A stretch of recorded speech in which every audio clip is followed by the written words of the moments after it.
السلام علیکم ورحمۃ اللہ۔ جنت میں ملک کبیر یعنی بڑی سلطنت کیا چیز ہے؟ تو اس پہ حضرت حسن بصری رحمہ اللہ سے روایت ہے کہ جناب رسول اللہ صلی اللہ علیہ وسلم نے ارشاد فرمایا، حضور نے ارشاد فرمایا اور اس کے ساتھ ایک آیت بھی تلاوت کی، وَإِذَا رَأَيْتَ ثَمَّ رَأَيْتَ نَعِيمًا وَمُلْكًا كَبِيرًا۔ حدیث اور آیت دونوں کے معنی میں ذکر کرتا ہوں۔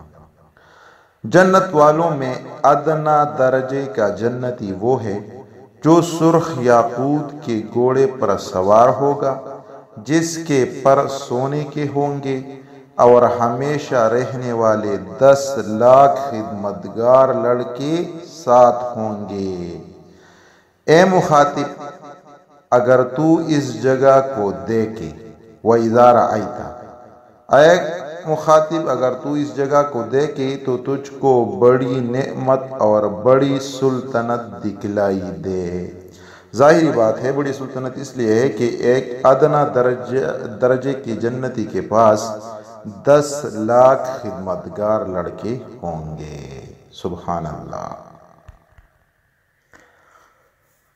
اس ملک کبیر میں فرشتے بھی اس کے پاس اجازت لے کر داخل ہوں گے، اور اس آیت وَإِذَا رَأَيْتَ ثَمَّ رَأَيْتَ نَعِيمًا وَمُلْكًا كَبِيرًا، اس کے تحت حضرت ابو سلیمان دارانی رحمہ اللہ فرماتے ہیں، ملک کبیر ہے کہ جنتی کے پاس رب العزت کا قاصد تحفے اور ہدیے لے کر آئے گا، مگر اس کے پاس نہیں پہنچ سکے گا جب تک کہ اندر آنے کی اس سے اجازت نہیں لے گا۔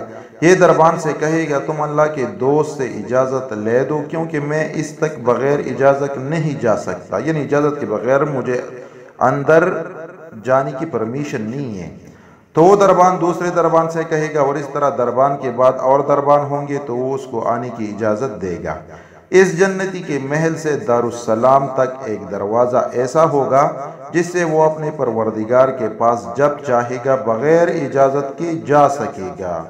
پس ملک کبیر یعنی بڑی سلطنت یہی ہے کہ رب العزت کا قاصد بھی اس جنتی کے پاس اس کی اجازت کے بغیر نہیں جا سکے گا، جبکہ جنتی اپنے رب کے پاس جب چاہے گا حاضر ہو سکے گا۔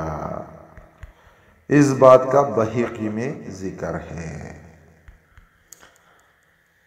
آیت آپ کے سامنے رکھتا ہوں، وَرَأَيْتَ نَعِيمًا وَمُلْكًا كَبِيرًا۔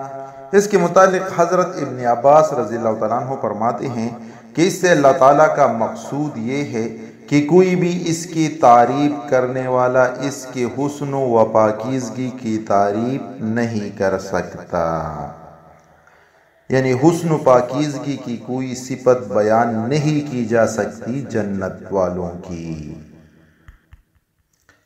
ایک اور حدیث اس پہ پیش کرتے ہیں، اللہ کی قسم جنت چمکنے والا نور ہے۔ حدیث کا مفہوم ہے، حضرت اسامہ بن زید رضی اللہ تعالیٰ عنہ بیان فرماتے ہیں کہ رسول اکرم صلی اللہ علیہ وسلم نے جنت کا ذکر کرتے ہوئے ارشاد فرمایا، رب کعبہ کی قسم، یہ جنت ایک طرح کا پھولوں کا گلدستہ ہے، مست کر دینے والا، اور نور ہے چمکنے والا۔